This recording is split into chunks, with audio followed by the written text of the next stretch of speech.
എന്താ ഇവിടെ ഒരു ഉന്നതതല സമ്മേളനം? സ്ത്രീകളുടെ സ്തനങ്ങൾ അഥവാ മുലകൾ, അത് 90കളിലൊക്കെ ജനിച്ച എന്നെ പോലെയുള്ള ആളുകൾക്ക് ഒരു അമ്മിഞ്ഞ, കുഞ്ഞുങ്ങൾക്ക് പാല് കൊടുക്കുന്ന ഒരു അവയവം.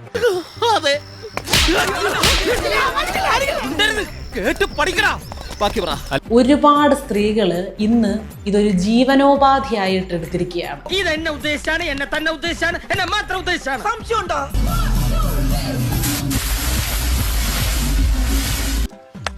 ഒന്ന് നിർത്ത്.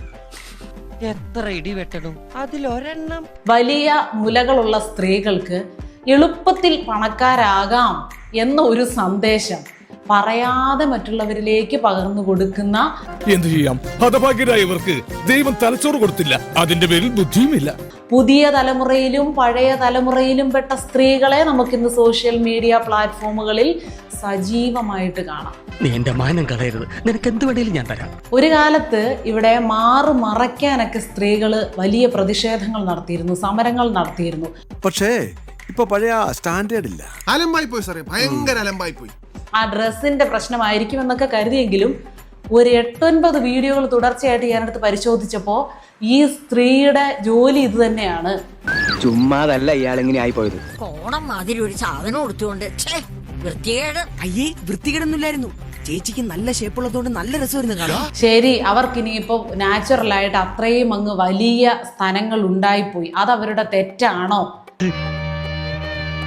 അല്ല, അത് തെറ്റല്ല.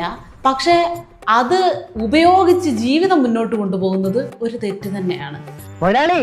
ഞാനും ജപ്പാൻ യോജിച്ചു പോകുമെന്ന് തോന്നുന്നില്ല. വലുപ്പത്തിൽ അങ്ങോട്ടോ ഇങ്ങോട്ടോ ഒക്കെ വ്യത്യാസം വരാം. വലുപ്പം ഇല്ലാത്തവരുണ്ടെന്ന് കാണിക്കാൻ ഇവരുടെയൊക്കെ ബിസിനസിന്റെ ഭാഗമായിട്ട്, ജോലിയുടെ ഭാഗമായിട്ട് പലതും വെച്ച് കെട്ടുന്നുണ്ടാകാം. ഒരു പെണ്ണിനെ അങ്ങനെ നമ്മൾ കണ്ണും പൂട്ടി കുറ്റം പറയരുത്. അവള് മോശക്കാരിയൊന്നുമല്ല. എടാ, ജീവിക്കാൻ വേണ്ടി ഒരു വേഷം കെട്ടിയെന്ന് വെച്ച് നമ്മൾ അവിശ്വസിക്കരുത്. അവിടെ ഒന്ന് മുടിയാട്ടുന്നു, മുലയാട്ടുന്നു, പിന്നാമ്പുറം ആട്ടുന്നു, എവിടൊക്കെ ആട്ടാവോ ഇതിന്റെയൊക്കെ ആട്ടലല്ലാതെ പാട്ട് മാത്രം നമ്മൾ കേൾക്കുന്നില്ല. ഇവളുണ്ടല്ലോ 10 രൂപ കൊടുക്കാന്ന് പറഞ്ഞ പൂരപ്പറമ്പിൽ പബ്ലിക് ആയിട്ടിരുന്ന് മൂത്രമൊഴിക്കുന്ന കക്ഷിയാ. പുറകെ എന്തൊക്കെയോ മ്യൂസിക്കൽ ഇൻസ്ട്രുമെന്റുകളുടെയൊക്കെ ശബ്ദം കേൾക്കാം, കുറെ വെടിയും പുകയും അല്ലാതെ ഒരു വക നമുക്ക് ആസ്വദിക്കാൻ പറ്റുന്നില്ല. കൂടുതലും ഇതൊക്കെ ആണുങ്ങളുടെ കയ്യിലാണ് ഇരിക്കുന്നത്. നിങ്ങൾ ദൈവത്തെ ഓർത്ത് ഇതൊന്നും കാണാൻ പോകരുത്. ഇതൊന്നും കണ്ടിട്ട് നിങ്ങൾക്ക് യാതൊരു പ്രയോജനവും ഇല്ല. പെണ്ണുങ്ങളായ ഇങ്ങനെ തന്നെ വേണം. എന്നാ പിന്നെ ഒരു കാര്യം ചെയ്യാം, പോയിട്ട് രാവിലെ വരാം.